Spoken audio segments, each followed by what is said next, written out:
Listo, Edwin, bienvenido. A través de esta plataforma quiero darte las gracias por tener la apertura y compartir con nosotros este tema. Ya puedes compartir tu pantalla y podemos iniciar. Obviamente necesitamos tus palabras de inicio. Listo, muchas gracias, Juan. Ya comparto la pantalla.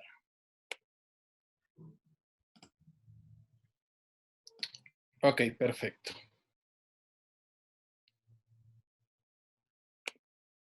Listo.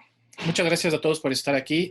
Soy Edwin Ávila, tecnólogo en emergencias médicas de acá de Ecuador. Es un gusto poder compartir con ustedes el día de hoy esta conferencia.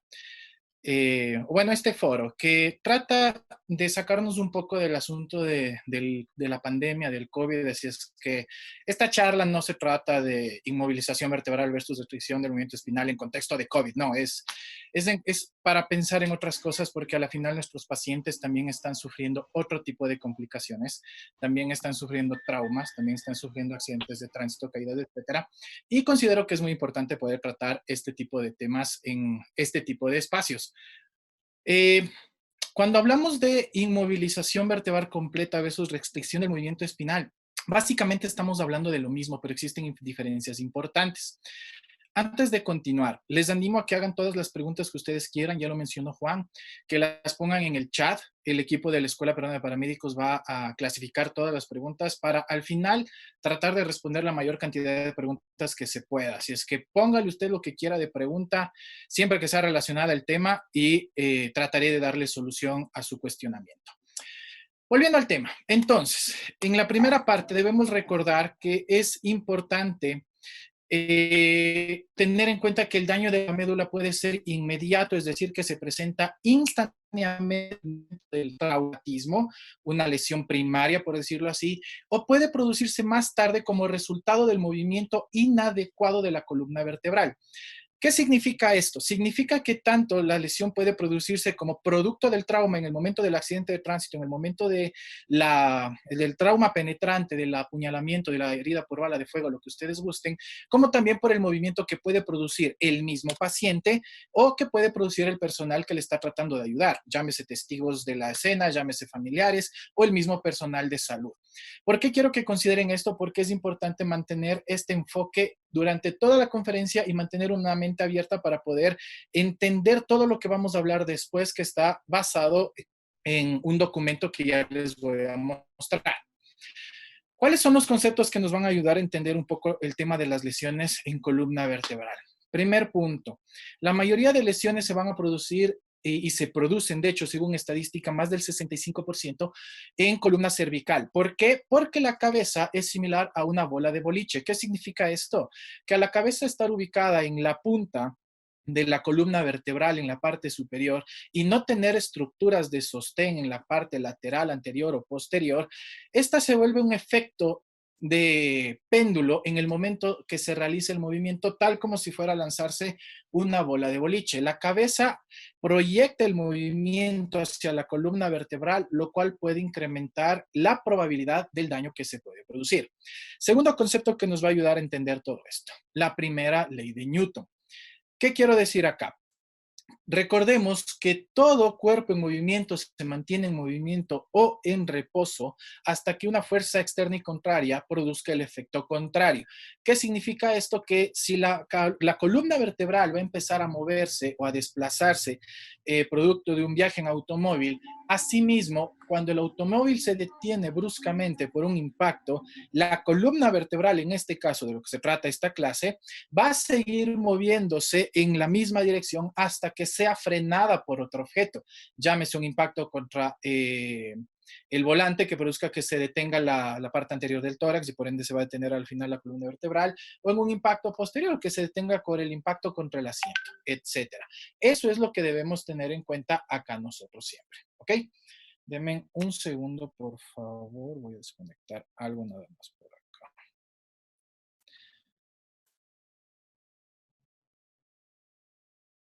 Ok.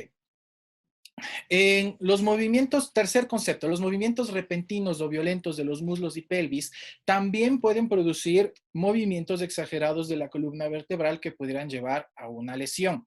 Por eso es importante mantener un enfoque de valoración integral del paciente. Ojo, no estoy diciendo que nada de esto sea un sinónimo de inmovilización. Estoy diciendo que esto es un enfoque de valoración por probabilidad de lesión. Más adelante vamos a hablar todavía más sobre este tema. 4. La ausencia del déficit neurológico no descarta la lesión de otras estructuras. El déficit neurológico aparece cuando un paciente tiene una lesión del canal medular o del cordón medular, perdón, no del canal, del cordón medular. Si es que no hay una lesión del cordón medular, se pueden presentar lesiones de estructuras anexas, es decir, se puede presentar lesión vertebral, lesión de los músculos, lesión de los tendones, lesión de los ligamentos que están entre las vértebras, etcétera, y eso también puede representar un potencial de lesión. Ojo con estos 4 conceptos que nos ayudan. Siguiente parte de la introducción. ¿Qué pacientes requieren estabilización manual hasta que se evalúe la necesidad de restricción del movimiento espinal? Quiero aclarar una diferencia muy importante en este momento, ¿sí? Cuando hablamos de inmovilización o de restricción, en este punto estamos hablando de lo mismo, porque vamos a hacer una inmovilización manual de la cabeza hasta que se realice la valoración de la lesión o de la probable lesión que pueda tener mi paciente. No estoy diciendo que este paciente va a tener que usar tabla y collarín. No estoy diciendo que este paciente va a acabar inmovilizado en el transporte al centro de salud o a la casa asistencial. No, estoy diciendo que este paciente debe mantenerse una fijación manual por parte de uno de los proveedores prehospitalarios hasta que se realice la evaluación completa. Entonces, ¿en qué caso voy a realizar esto? Cualquier mecanismo contundente que produzca impacto violento en cabeza, cuello, torso o pelvis. Cualquiera de los mecanismos, accidentes de tránsito principalmente, pueden producir esto, ¿ya? Entre paréntesis lo que está puesto ahí, en caso de que se presente un impacto violento en estas zonas más alteración del estado mental, indicada la inmovilización manual. En cualquiera de los casos descritos más deformidad del casco, está más que indicada la estabilización manual de la cabeza. Tercero, fracturas importantes de huesos largos. También se indica por el mecanismo de lesión. ¿Ok? Más adelante voy a explicar mucho más de esto. Segundo, incidentes que producen fuerzas de aceleración y desaceleración o flexión lateral repentina en el cuello torso. Impactos laterales, por ejemplo, los que se producen al empujar violentamente a una persona o el golpe que se produce en un atropellamiento de una persona. Esos son fuerzas de aceleración y desaceleración repentina o de flexión y extensión repentina que también se pueden producir. Cualquier caída desde una altura, especialmente en personas de edad avanzada. Insisto, no estamos hablando de que esto es igual a uso de tabla y collarín. No, estamos hablando que esto simplemente es la fijación manual de la cabeza hasta realizar la evaluación. Siguiente, eyección o caída desde cualquier aparato de transporte motorizado o no. Eso incluye caída de bicicleta, patineta, monopatín, patín del diablo, como le quieras decir, patines, skaters y todo eso incluye aquí. ¿Ok? Y cualquier incidente de un clavado en aguas poco profundas. Una persona que trata de meterse a la piscina y se clava en la piscina de niños, que no tiene más allá de 1 metro y puede sufrir una lesión de este tipo. Estos son los escenarios de un mecanismo de lesión importante, un escenario de un mecanismo de lesión que puede ser sospechoso de una lesión de columna vertebral. Pero, insisto, se tiene que mantener la fijación manual hasta completar la evaluación. Ojo con esto. Dentro de la fisiopatología, para que se produzca una lesión a nivel de columna vertebral, ¿sí? Hay que considerar que la columna soporta fuerzas de hasta 1360 joules. Los viajes de alta velocidad o los deportes de contacto pueden llegar a superar este nivel. Una patada en la cabeza de un practicante de artes marciales mixtas fácilmente te puede producir una lesión de columna vertebral y eso es algo que lo debes considerar. O el simple hecho de un balón que viaja a alta velocidad después de que el hermano mayor patea la pelota y le golpea en la cabeza a un hermano menor de, digamos, unos 2 o 3 años de edad. Eso puede ser un mecanismo de lesión bastante importante. Ojo con eso. Accidentes a baja o moderada velocidad también pueden generar esta fuerza si se produce desaceleración repentina, es decir, si frena de repente. En este caso estaríamos hablando, por ejemplo, de una persona que va a baja velocidad en bicicleta y se le cruza un poste, un muro por enfrente, ¿ok?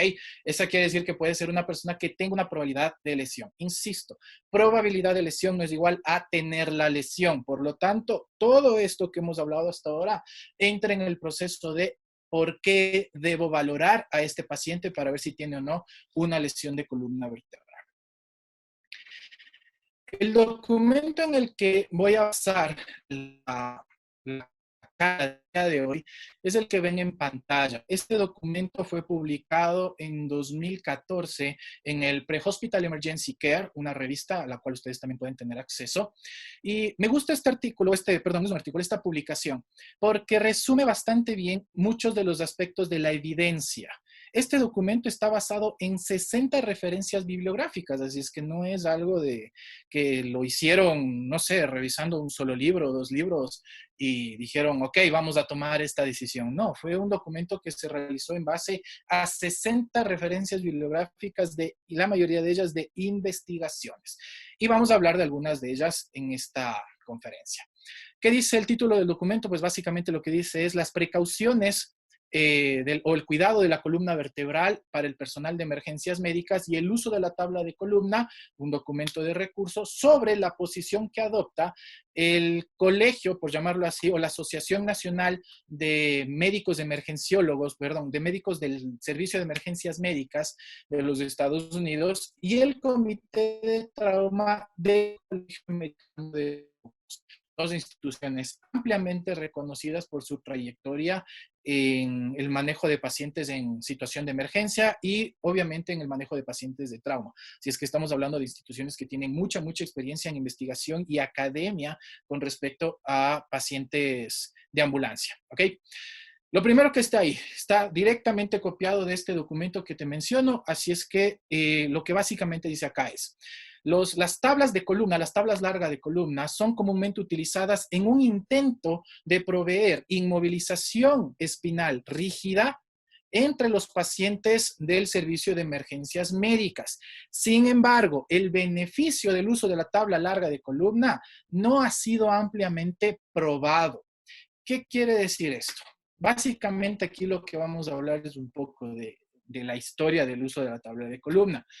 Esto lo mencionamos en un video que tenemos con Alejandro Aro en nuestro canal, Fichas IMS, que al final les hago la pausa ahí, o la pauta, perdón. Pero en este documento, o en esta historia, perdón, se indica que la tabla de columna básicamente se empezó a utilizar desde 1960, la década de los 60, más que nada como una técnica de precaución, más no por un tema de evidencia o de datos. Se empezó a utilizar porque a alguien se le ocurrió decir, cuidemos la columna, utilicemos algo rígido en la espalda para evitar que se mueva la espalda y con eso evitamos que la gente sufra más daños o más lesiones. Sin evidencia, sin muchos datos, se empezó a hacer esto. Y esto es una práctica que se ha venido desarrollando, obviamente estamos hablando casi 70 años en el contexto y que todavía se mantiene en la cultura del personal del servicio de emergencias médicas y no solo aquí a nivel de Latinoamérica, en nuestra región, en Estados Unidos, en Europa, también en algunos servicios se sigue manteniendo esta práctica como un aspecto cultural, no como un aspecto de manejo en base a evidencia. Y eso es lo que está tratando de cambiar todo este tipo de publicaciones. Entonces, ojo con esto, no se han probado los beneficios de una tabla de columna o de manera importante en los estudios que se han realizado hasta el momento, no ha sido ampliamente probado. No ha sido satisfactoria la evidencia que se ha encontrado. Sin embargo, la evidencia que sí se ha encontrado y que está publicada en este mismo documento son los efectos colaterales que tiene una persona al ser colocada sobre una tabla de columna. ¿Cuáles son estos efectos colaterales? Dolor, te lo menciono ahí primero. Cualquier persona, tú inclusive como estudiante de emergencias médicas o de medicina o algún curso de trauma que hayas hecho, te colocaron sobre una tabla de columna. Y una de las cosas inmediatas que uno empieza a sentir es disconfort, incomodidad y dolor. Apenas unos minutos después, según lo que dicen los documentos, de 20 a 30 minutos posteriores a ser colocado en el dispositivo, ya se empieza a presentar dolor. Y obviamente el dolor, ¿qué presenta? Movimiento. El dolor hace que nos empecemos a mover, que nos empecemos a acomodar sobre el dispositivo para tratar de buscar confort. Y eso obviamente no cumple con uno de los requerimientos que se busca en el manejo de una lesión de columna vertebral: limitar el movimiento o reducir el movimiento. Ojo con esto entonces, el dolor es una de las principales causas que producen más movimiento del deseado en un paciente que ha sido inmovilizado sobre una tabla rígida de columna. Segundo efecto colateral: pruebas radiológicas innecesarias. Les ha de haber pasado, y esto estoy seguro y se los puedo firmar y les puedo apostar lo que quieran, a que le pasó a la mayoría de ustedes. El paciente no tenía necesidad de usar una tabla de columna, se la pusiste por si acaso, se la pusiste porque te iban a hablar en el hospital o por el motivo que haya sido. La persona no tenía dolor, no tenía ninguna indicación de uso de tabla de columna. Le pusiste la tabla. Llegaste al hospital y el paciente se quejaba de dolor. Y tú te alegraste y dijiste, ay, qué chévere, está con dolor, porque dijiste que era necesario el uso de la tabla. Sin embargo, esta persona empezó a presentar dolor por el uso de la tabla y como no fue manejado adecuadamente, terminó en una prueba radiológica que no era necesaria. ¿Qué hace esto y qué otro efecto tiene? Esto se vuelve un efecto de bola de nieve.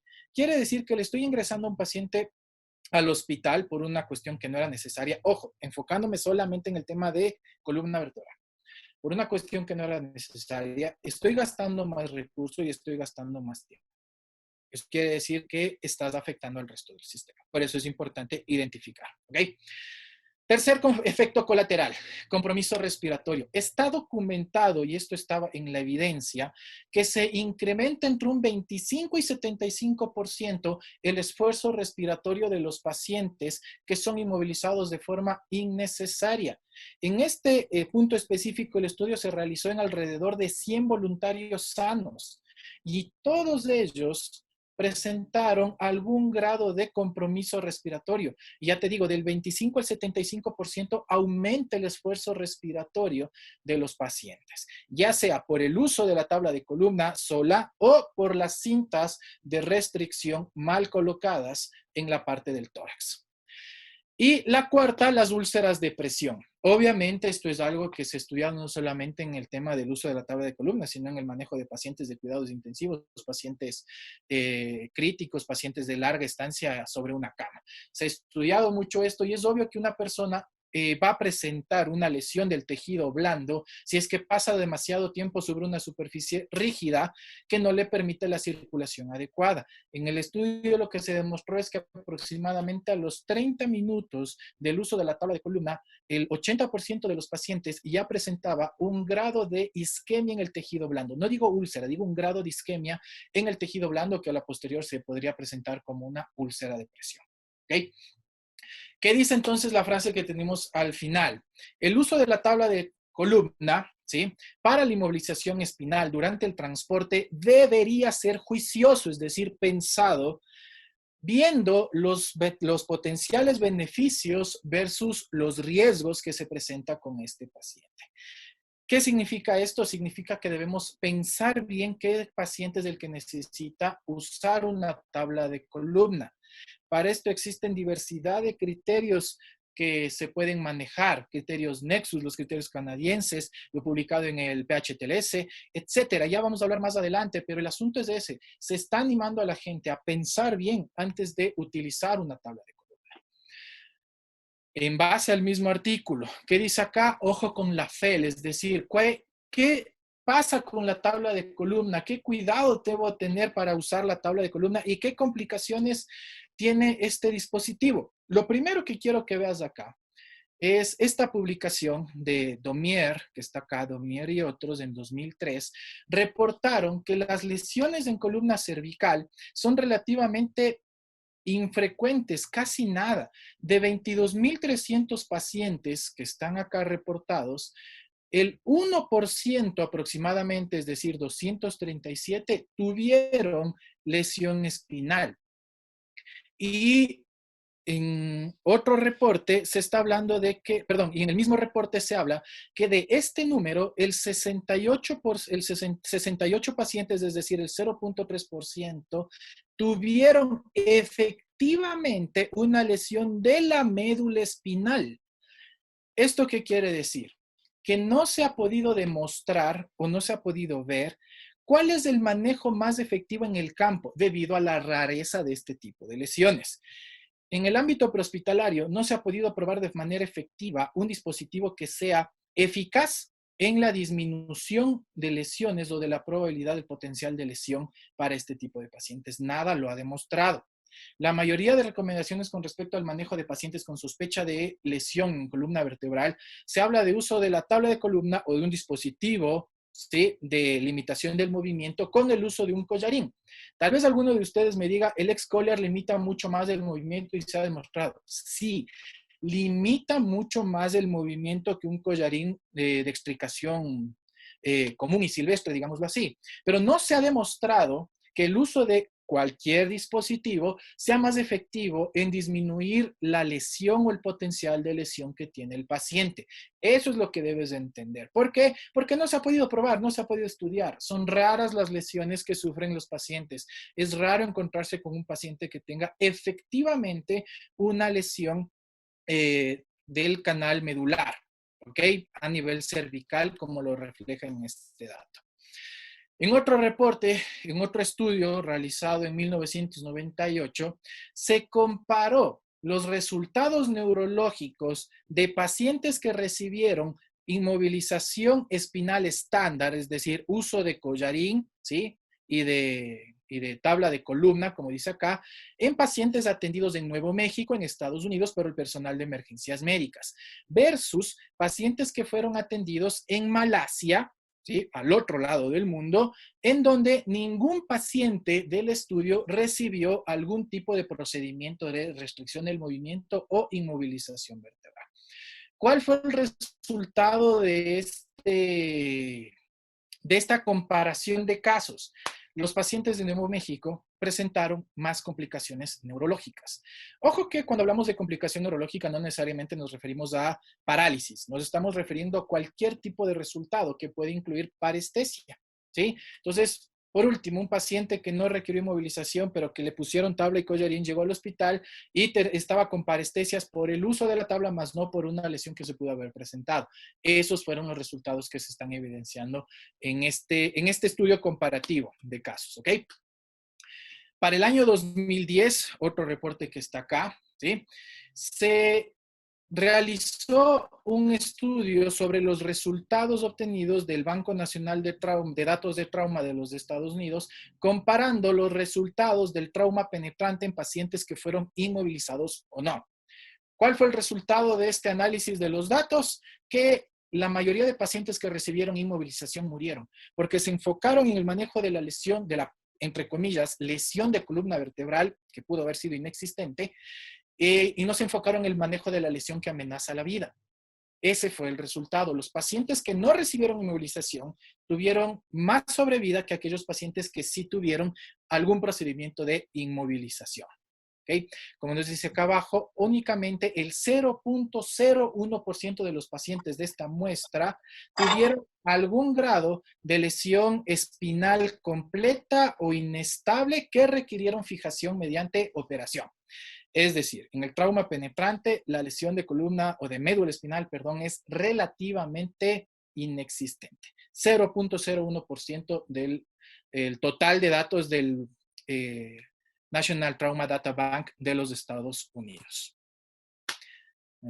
Se regresó. Ok, perfecto. Para el año 2012, en otro reporte, sí, en pacientes pediátricos de trauma, en los que se utilizó inmovilización espinal con tabla de columna, se asoció, ¿sí?, con un incremento del dolor y con el uso de estudios radiográficos que no fueron necesarios, pero que incrementaron las admisiones al hospital y el grado de incomodidad que indujo la tabla de columna, ¿sí?, no fue cuantificado, pero se produjo. ¿Eso qué quiere decir? Que en la mayoría de pacientes pediátricos, por procedimiento, lo que se hace es tratar de inmovilizar, porque normalmente se los considera como pacientes con los que no se puede comunicar. Si hablamos de edades 2 años para abajo, 3 años para abajo, dependiendo del grado de relación social del paciente. La mayoría de veces, al colocar a un paciente pediátrico en un dispositivo de inmovilización con tabla, collarín o chaleco de explicación, si es que es muy pequeño, lo que vos quieras, limite el acceso que este pequeño tiene a su cuidador. Mamá, papá, hermano, hermana, quien vos quieras.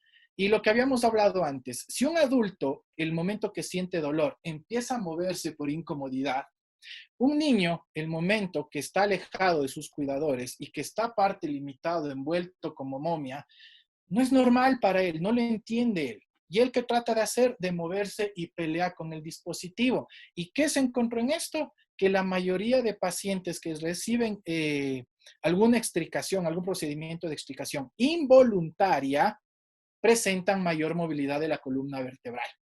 No digo que hayan prestado lesión, sino que se mueven. Una persona que no colabora, ¿sí? Que no quiere usar un dispositivo, va a pelear con el dispositivo. Entonces, en este caso, en los niños, ¿qué hubiese sido preferible? Dejarle con la mamá, explicarle que le sujete la cabeza, que le fije la espalda y que le lleve tranquilamente. Fijar bien con el cinturón de seguridad a la mamá, envolver bien al bebé para que no salga volando en un caso de accidente, etcétera. Son recomendaciones que se pueden utilizar. Esto no está en el documento, pero son claves que tú puedes utilizar para entender que no estás ayudando al bebé en este caso, al niño en este caso, a la niña. Estás perjudicando al colocarle en un dispositivo que no es necesario y contra el cual va a pelear. ¿Okay? Ahora, limitando el uso de la inmovilización. Hay que entender que debemos ser inteligentes del momento de utilizar alguno de los dispositivos de inmovilización, llámese tabla de columna, llámese el collarín, llámese lo que sea. Hay que ver en qué tipo de situaciones se deben utilizar. Primer dato que te quiero dar con respecto a esta parte. En estudios prospectivos y retrospectivos, es decir, analizando datos que se produjeron antes y analizando datos que se producen con el estudio, ¿sí? Se demostró o se evidenció que los proveedores del servicio de emergencias médicas están en capacidad de brindar evaluación segura, es decir, de hacerlo de forma correcta para identificar pacientes con sospecha de lesión de columna vertebral en el campo, es decir, en la escena. ¿Qué significa esto? Que con capacitación, con entrenamiento, cualquier persona del personal prehospitalario profesional puede hacer una evaluación correcta de un paciente y determinar o no la probabilidad de lesión. Una de las herramientas la voy a mostrar más adelante, pero es simple de utilizar. Seguridad en el uso de las herramientas que se nos presentan en este caso de educación. En 1997 y en 2003, dice acá, Nomier y otros, es un reporte, reportaron el uso selectivo de los criterios de inmovilización. En este caso se redujo en un 37% los casos de uso de tabla de columna, de procedimientos de inmovilización. Y en otro estudio en 1999, ¿sí? Acá, mostró una reducción similar. Aquí se habla de un tercio, que es más o menos el 30 y pico por ciento, 33.33%, igual. Eso quiere decir que el conocimiento adecuado hace que sea efectiva la identificación de pacientes para evitar colocar a tanto paciente de forma inadecuada e incorrecta en una tabla y un collarín que no son necesarios. En 2001, es un reporte que tenemos acá, ¿sí? Se realizó un estudio retrospectivo de datos anteriores de 504 pacientes que fueron transportados por el servicio de emergencias médicas con procedimientos de inmovilización selectiva. Se aplicó este protocolo. ¿Qué se encontró aquí? Que el protocolo de inmovilización fue 99% sensitivo a la identificación de pacientes con lesión de columna vertebral. ¿Qué quiere decir esto? Que el protocolo que se desarrolló en este caso fue efectivo, pero es un protocolo en base a educación. 99% de sensibilidad es muy bueno, quiere decir que se puede utilizar para identificar pacientes, ¿ok? En 2005 tenemos otro estudio con 13,483 pacientes en los cuales con un mecanismo sospechoso de lesión espinal, ¿sí?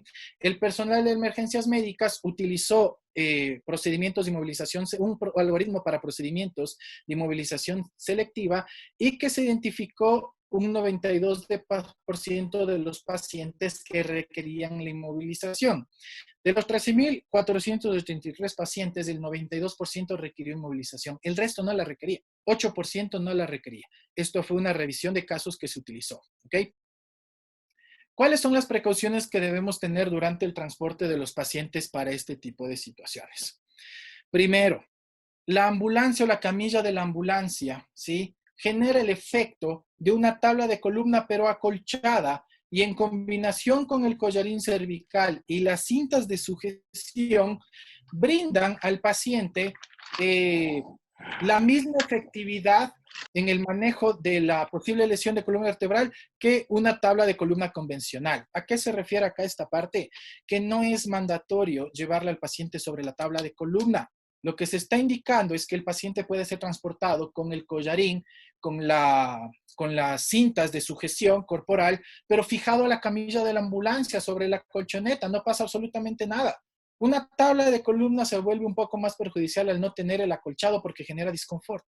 Entonces, ¿qué nos está diciendo aquí? Que es una de las alternativas que tú puedes utilizar. En base a esto que estás leyendo aquí, también se desarrollaron otros tipos de dispositivos, mucho antes todavía, pero se demostró su efectividad. El colchón de vacío, por ejemplo, genera un mejor resultado porque el paciente siente menos disconfort.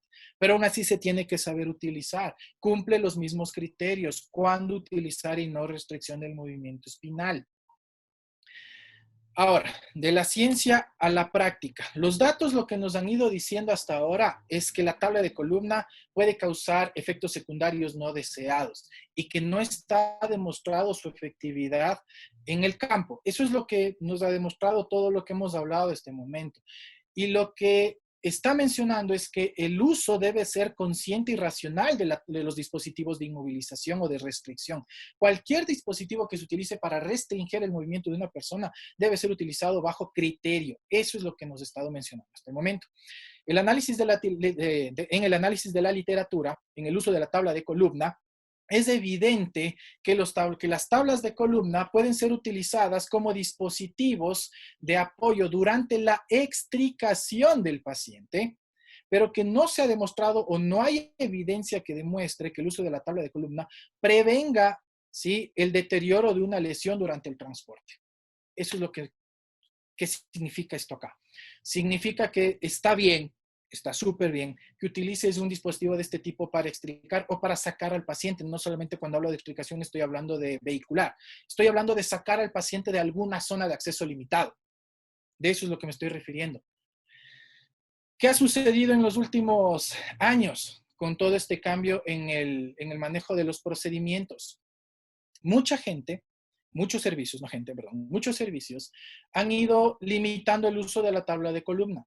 Lo están dejando para un procedimiento de personal de soporte vital avanzado. El personal de soporte vital básico lo que hace es identificar las primeras 5 cosas que se mencionaron al inicio. ¿Qué paciente requiere estabilización manual de la cabeza? Si se identifica algo de eso, llaman a la ambulancia de soporte vital avanzado y ellos son los encargados de hacer esta evaluación. En algunos casos, no digo que en todos, ¿ok? En muchos otros casos, ¿sí?, nosotros hemos visto en varias publicaciones tablas de columna con un dibujito botándose en la basura. Ok, está bien. Están queriendo decir que ya no es tan necesaria la tabla de columna, pero ¿deberíamos desecharla? Mi opinión es que no. Deberíamos saber usarla, que es diferente. Colocar a un paciente sobre la tabla de columna hasta llevarle a la camilla de la ambulancia y de ahí dejarle sobre la camilla de la ambulancia con todas las precauciones, collarín, cintas de sujeción y todo, bien. Pero tampoco me digas que le vas a dejar al paciente sin nada porque tu ambulancia no tiene cintas en la camilla, que ocurre en muchos de los casos. Conozco un poco de la realidad de los servicios en Latinoamérica y lo sé. Pero ahí viene tu responsabilidad. Ahí viene tú como profesional de la salud, ¿qué estás haciendo? ¿Podrías utilizar vendas para inmovilizar al paciente? No lo sé. Depende de ti. No está escrito en piedra todo. Y eso significa que tienes que pensar bien cómo cumplir el principio de esto, que es restringir el movimiento de un paciente. Esto es lo que te va a ayudar, ¿va? Entonces, ojo con esta parte. Puedes utilizar las camillas en pala. Eso es lo que se está utilizando actualmente en muchos otros servicios. Usan la camilla pala levantan al paciente, lo colocan sobre la camilla de la ambulancia y retiran la camilla pala. Ahí es donde se cometen errores también. Piensas que la tabla de columna que la cuchara es igual que una tabla de columna. No, no lo es, no es igual, no es lo mismo. Cada dispositivo tiene su objetivo, su propósito. En este caso, la camilla cuchara, la pala, lo que hace es deslizarse por debajo del paciente, asegurarse, levantar al paciente, colocarlo sobre otra superficie y salir. ¿Sí? Sin embargo, muchas veces vemos pacientes que son transportados hasta el hospital en la camilla palo, camilla cuchara, lo cual no se debería hacer. Ojo con esta parte. ¿Qué más tenemos acá? La protección de la columna vertebral en los pacientes con una potencial lesión de columna debe ser una de las habilidades que se mantengan en el personal del servicio de emergencias médicas. Todos debemos saber utilizar las técnicas de restricción del movimiento espinal. Sí, por supuesto, todo personal profesional prehospitalario debe saber utilizar las técnicas. Es algo que no se puede perder, es algo que sí o sí se debe mantener. Y en mi opinión, en todo nivel, básico y avanzado, en mi opinión. Pero ese es el asunto. Todo el personal profesional del Servicio de Emergencias Médicas debe conocer las técnicas y saberlas utilizar y ser eficiente en el uso de las técnicas de inmovilización o de restricción del movimiento espinal. Las precauciones, ¿sí? Para el cuidado de la columna vertebral involucran tanto al personal de cuidado como al personal o las técnicas de inmovilización espinal, con la única excepción, ¿sí?, del uso juicioso de la tabla de columna, ¿sí?, o dispositivos rígidos similares durante el transporte. ¿Qué quiere decir esto acá? Que está bien que sepas utilizar las técnicas, pero también debes saber cuándo utilizarlas. Una cosa es el saber qué hacer y otra cosa es saber cuándo hacerlo, ¿sí? Hay muchas frases de abuelitos, de papás que dicen, es tan malo no hacer algo como hacer algo cuando no es necesario. Y esto aplica para este tipo de casos, ¿ok? Así es que mucho cuidado con esta parte. ¿Cuál es la conclusión del documento? No estoy terminando todavía la conferencia. ¿Cuál es la conclusión del documento?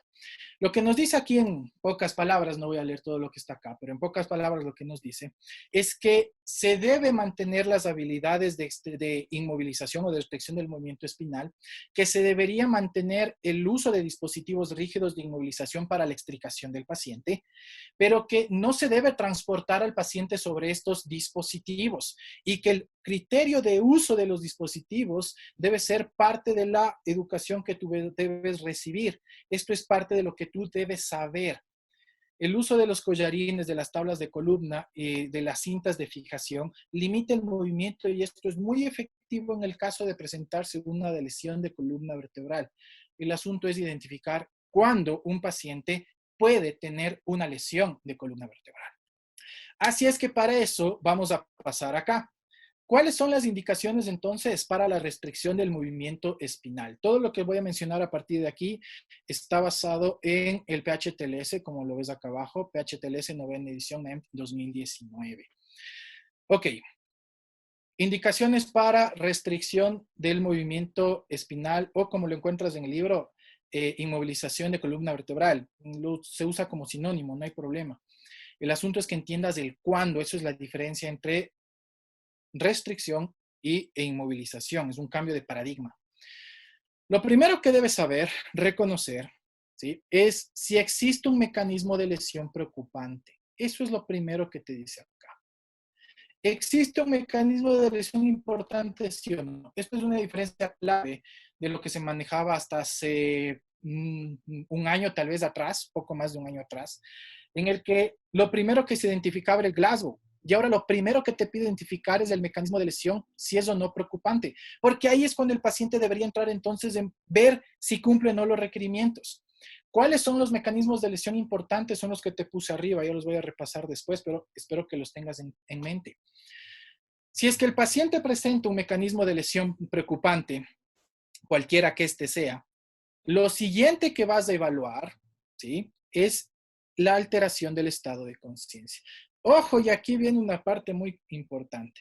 El mecanismo de lesión por sí solo, ¿sí?, no indica inmovilización de columna vertebral o restricción del movimiento espinal. No lo indica.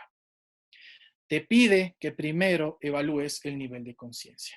¿sí? Si el Glasgow del paciente es menor de 15, inmoviliza. Ok, aplica restricción del movimiento espinal. Utiliza los dispositivos, los adecuados según cada caso. No te dice que uses tabla y collarín necesariamente, los necesarios según el caso. Puede ser que este paciente esté de pie, caminando por la calle, un poco confuso, tomándose de la cabeza y no recuerda bien lo que pasó. Ok, tiene Glasgow de 14. ¿Requiere procedimiento de restricción y movilización? Sí, lo requiere. Requiere.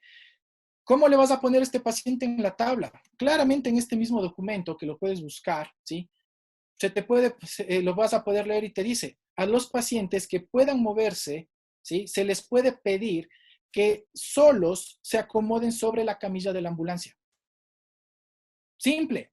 Le pones collarín, le fijas bien manualmente. Señor, por favor, tome asiento sobre la camilla de la ambulancia. Muy bien. En bloque le vamos a mover a posición lateral, subimos las piernas, nos vamos hacia atrás y supino. Se acabó. Y con eso la persona ha cumplido el procedimiento. Ojo con estas cosas. No se trata de tabla y collarín, se trata de saber qué usar y cuándo usar. Ok, paciente presenta Glasgow 15. Sabe dónde está, sabe lo que sucedió, orientado, tiempo, espacio, persona, evento, todo está súper bien. Esta persona responde adecuadamente a las preguntas. Lo siguiente que vamos a buscar es una de estas tres. Si cualquiera de las tres siguientes, ¿sí?, se manifiesta, ya vamos a ver qué sucede, pero en pocas acá que tengo. Dolor o hipersensibilidad raquídeos, es decir, en la zona de la columna vertebral, línea media. Si es que se presenta dolor o hipersensibilidad a lo que yo le palpo o espontáneo por el paciente, referido por el paciente, esta persona tiene un signo. ¿Qué se tiene que hacer? Inmovilizar, ya voy a ver después. Déficit o manifestación neurológica. Le preguntas al paciente, ¿siente hormigueo en las manos? Sí, siento un poco de hormigueo. ¿O siente débiles las manos? Sí, me pesa, me cuesta trabajo levantar el brazo, etcétera. Eso indica un déficit o manifestación neurológica. Debe ser inmovilizado o restringido el movimiento. Deformidad anatómica en columna vertebral. Estás evaluando al paciente, sí, ya sea posición lateral o si estaba de pie, estás evaluando la espalda, empiezas a palpar y encuentras una deformidad. Le preguntas al paciente, esta deformidad que siento aquí o esta desviación que siento aquí, ¿usted ya la tenía? Porque puede ser que ya la tenga. Puede ser un paciente que ya tenía escoliosis. Pero si te dice, no, yo no, ahí justo ahí también me duele y sientes la deformidad, perfecto. ¿Qué hacemos en estos casos? Inmovilizar. Simple. Aplica procedimiento de restricción del movimiento espinal. Lo que me salta acá son los mecanismos de lesión importante que habíamos hablado al inicio: impacto violento, cabeza, cuello, torso, pelvis, aceleración, desaceleración, caídas, expulsión, caída de movimiento de medio de transporte motorizado no, e incidente de buceo en aguas poco profundas. Ok. Entonces, si no presenta ninguna de las tres anteriores, no hay dolor o hipersensibilidad en la línea media en la columna vertebral, no hay alteración sensitivo-motora en extremidades ni en ninguna otra parte, el paciente no tiene deformidad en la columna vertebral, no hay nada. ¿Qué sigue? Buscar si es que el paciente ha usado alcohol o drogas. ¿Por qué? Cualquier persona que haya estado ebria, tal vez no tú, sí, tú eres abstemio, pero un amigo has de haber tenido que sí sabe tomar, te has de haber visto borracho. ¿Y qué pasa cuando una persona está alcoholizada o drogada? Tiene alteración de la percepción del dolor. Una persona puede rodarse las gradas en una fiesta, estando ebrio, levantarse y seguir bailando como si no hubiese pasado nada. Pero al día siguiente, ¿qué pasa con esa persona? ¡Ay, me duele! Le duele absolutamente todo. Entonces, el uso de alcohol o droga, al ser uno de los elementos que hace ineficaz mi evaluación por las respuestas inadecuadas del paciente, este paciente, como te dice acá, debe ser inmovilizado. Lesión distractora. ¿Qué es una lesión distractoria? Vamos a hablar más abajo algunos ejemplos, pero es una lesión que distrae al paciente de la valoración de columna vertebral. Tú le estás tocando la espalda al paciente y le dices, ¿le duele la espalda? Le duele. El paciente está, mi pierna, ayúdeme por favor, mi pierna. Y te grita con todas las ganas, mi pierna. Y tú ahí atrás, ¿le duele la columna, señor? No, está distraído el paciente. Obviamente no va a hacer caso de lo que pasa en columna. Inmovilizar a este paciente. Incapacidad de comunicación. Si no te puedes comunicar, ya vamos a ver ejemplos, pero por cualquier motivo, si no tienes una comunicación efectiva con el paciente, no puedes tener un intercambio de información adecuada, quiere decir que este paciente no tiene una valoración neurológica confiable y por lo tanto se debe inmovilizar, como está acá. ¿Ok? Ahora, ¿qué pasa si no? No tiene nada de esto.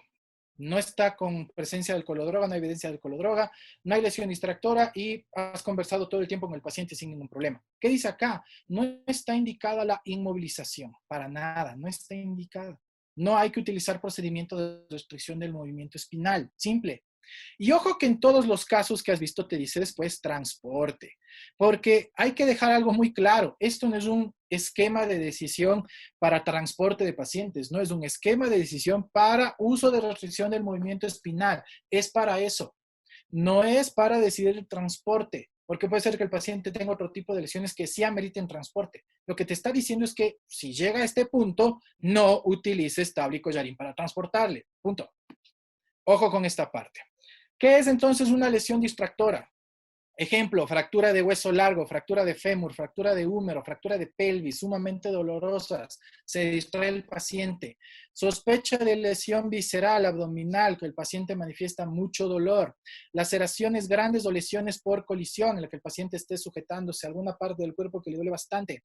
Quemaduras grandes, extensas, que el paciente se queje y que se distraiga. Cualquier otra lesión que produzca dificultad funcional aguda, cualquier cosa que distraiga al paciente es una indicación en este punto. E inclusive aquí yo te animo a que uses mucho más tu criterio. Te ha de haber tocado un caso de una persona que estaba totalmente distraída porque su familiar estaba herido. Y esa persona se preocupa por su familiar. Está diciendo, no, ayúdele a mi hijo, señores, que tengo que ver, ayúdele a mi hijo. Tal vez entra aquí. Es tu criterio. Tú eres el que tiene que decidir esta parte y ver si indica o no inmovilización para este caso, porque es una distracción. Te la dejo de tarea esa para que puedas ver ahí, ¿ok? La incapacidad de comunicarse, obviamente cualquier tipo de dificultad al hablar o al escuchar, como se puede ver acá. Habla un idioma extranjero y tú no lo entiendes, ¿sí? Cualquiera que sea. O niños pequeños, sumamente pequeños, en los cuales no hay un intercambio adecuado por la comunicación difícil, porque no está el papá, la mamá o cualquier otra situación, ¿ok? Pasemos al otro lado. Trauma penetrante. En el anterior fue todo mecanismo de lesión contuso, ahora estamos hablando del trauma penetrante. Y aquí es muy claro y el cambio es de 180 grados, es un cambio total, le dio la vuelta al otro lado por completo, le dio la espalda a lo que decía antes todo. Trauma penetrante en cabeza, cuello, tronco, no inmovilice, transporte, punto. Y acá te pone hasta rápido, por lo que hablamos antes. Los pacientes que recibieron algún tipo de inmovilización con trauma penetrante, la mayoría morían. O en la evidencia se demostró que había más gente que moría que sobrevivía en relación a los que no eran inmovilizados. Ahí está la razón. ¿Ok? Entonces, no está indicada la inmovilización. Antes aquí te decía, ¿hay déficit neurológico, sí o no? Y ahí te daba el camino. Y ahora ya no. Te dice simplemente si hay trauma penetrante en cabeza, cuello, tronco, no inmovilice, transporte rápido. Función de criterio, obviamente, pero ahí está la situación. No está indicada la restricción del movimiento espinal para este tipo de casos. ¿Okay? Entonces, ojo con estos datos. Tienes que ser tú el que está decidiendo. Esto es herramienta de PHTLS, es una herramienta de toma de decisiones para aplicar restricción del movimiento espinal. Pero hay otras, como ya las mencioné, Nexus, los criterios canadienses, los criterios británicos. Usa el que gustes, todos son exactamente lo mismo, acomodado de otra palabra, puesto en otra forma, como tú quieras, pero son lo mismo. Algunos incluyen más criterios, que son generalmente los intrahospitalarios, que tienen más criterios para decidir esto, pero a la final se llega a este punto. Entonces te animo a que busques esas otras herramientas, no me hagas caso solo a lo que yo te digo, te pude haber mentido durante todo este tiempo, no me hagas caso, hazle caso a la evidencia, hazle caso a lo que dice la literatura y no creas que la literatura está escrita en piedra, tienes que tener criterio para decidir qué hacer, ¿ok? Ahora, en cambio, ¿cuáles son mis conclusiones? Las de Edwin Dávila, ¿ok? Primero, que la física es igual para todos. Es hasta cierto punto risible por un lado y frustrante por el otro, escuchar a algunas personas decir, es que esto solo es para los gringos, porque ellos son otra gente, porque ellos tienen más formación, o millón de cosas que se escucha cuando les puedo decir con cierto grado de sinceridad, no, con mucha sinceridad y con cierto grado de seguridad, no es verdad.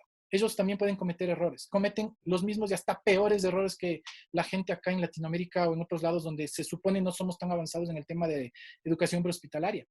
Pero ¿a qué me voy? A que la física es igual en todos, ¿sí? Te puedes chocar tú, latino, en Estados Unidos en un accidente de tránsito y va a ser lo mismo, la física aplica igual en ti. Tu cuerpo se desplaza igual, tiene la misma probabilidad de sufrir una lesión de columna vertebral.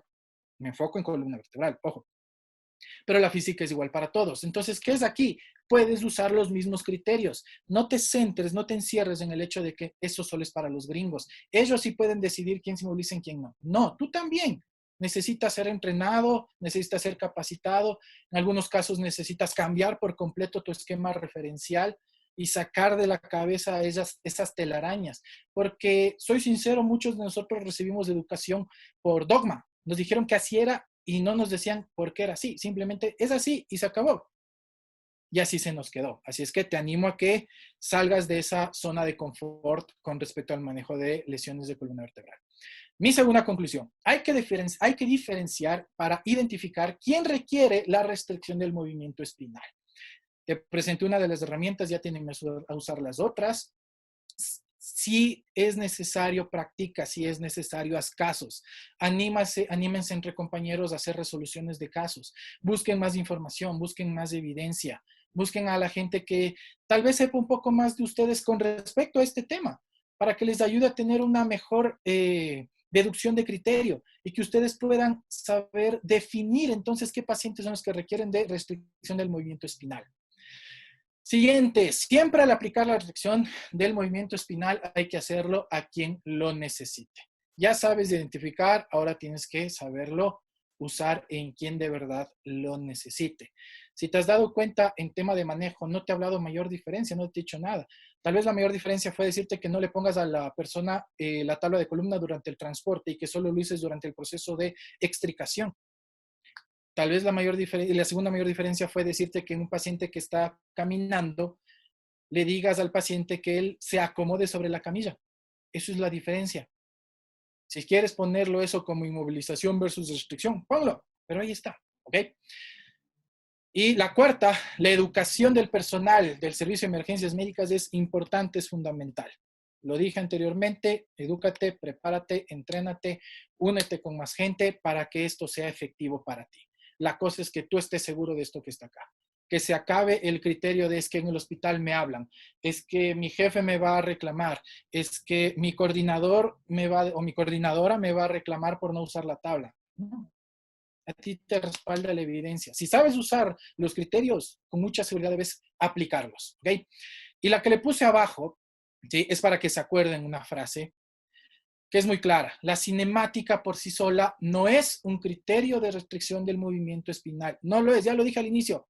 Es simplemente para que tú entres en el esquema de decisión de restricción o no.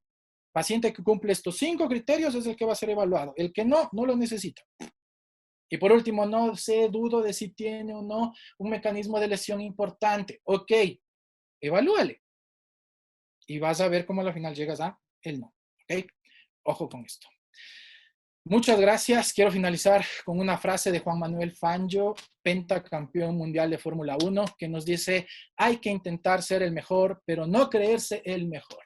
Cuando uno se cree el mejor es cuando comete el error de creer que ya lo sabe todo y se vuelve mediocre. Y esta profesión, lamentablemente, en todo lado, en todo el mundo, está plagada de mediocres. Si es que no seas parte de ese montón, prepárate, estudia, pero jamás creas ser el mejor. Busca ser el mejor. ¿Ok? Y les animo, por favor, a que nos vean a Alejo y a mí en nuestra página de Fichas IMS. Hacemos videos con respecto a temas prehospitalarios. Tenemos videos sobre shock, inmovilización, electrocardiografía, etcétera. Nos puedes encontrar en Facebook con el mismo nombre, Fichas EMS o Fichas IMS, en Instagram y en YouTube. Dale like, compartir, haz todo lo que sea necesario para darnos tu apoyo. Nada más, gracias totales y pasamos ahora sí a la ronda de preguntas y tratar de responderles. Muy bien, ya estamos en la ronda de preguntas, así que voy a ir filtrando las preguntas desde la primera, todas que estén relacionadas directamente con el tema, y de aquí en adelante vamos a a ir desarrollando las preguntas, ¿ok? Ok, Elisa Hoyos nos pregunta, en el Perú la mayoría de personal de ambulancias y de bomberos hace la inmovilización por protocolo. ¿Qué opinas sobre esto? Opino que ya lo he respondido durante toda la conferencia. No, o sea, no se debe hacer, es así de simple. Pero sí quiero que entiendan que es un tema de educación. Es eso. Y no solo me refiero a que yo voy a una estación de bomberos donde sea y les voy a decir, esta es mi charla de inmovilización o de restitución espinal y ya voy a romper ese esquema. No funciona así. Romper un esquema que una persona ha tenido durante, qué sé yo, 10 años, 15 años, 20 años, es sumamente difícil y requiere de mucho trabajo y requiere de apoyo. ¿De apoyo de quién? De autoridades. Porque en estructuras muy jerárquicas, muchas veces lo que funciona es el viserazo. Lo que funciona es lo que diga el jefe. Entonces, empezar por educación, empezar por obtener apoyo para ir cambiando. Y a la final esto no es algo que se va a ver de aquí a mañana, a un año, 2 años, es algo que se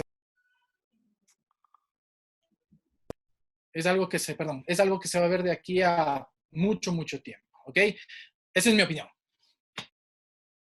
Ok, no hay más preguntas, me sorprende. Estamos casi 100 personas en sala. Pueden dejar sus preguntas. Un saludo para nuestros amigos de Chile. Está Carlos Vera Soto dentro de sala. A ver, desde El Chile. profesor decía que se entendió todo o no se entendió nada. Eso sabía decir mi profesor de Jorge Espinosa, técnica. enfermero y bombero, nos dice, nos toca acudir a un accidente vehicular de alta energía en la cual un vehículo menor colisiona violentamente contra un vehículo con posterior volcamiento de este. Los ocupantes se encontraban con el cinturón de seguridad y estaban de cabeza. A mi evaluación presentaba respiración agónica leve. Me imagino que cuál sería el manejo, si se hace restricción o no, esa sería la pregunta. No el que... Prioridades.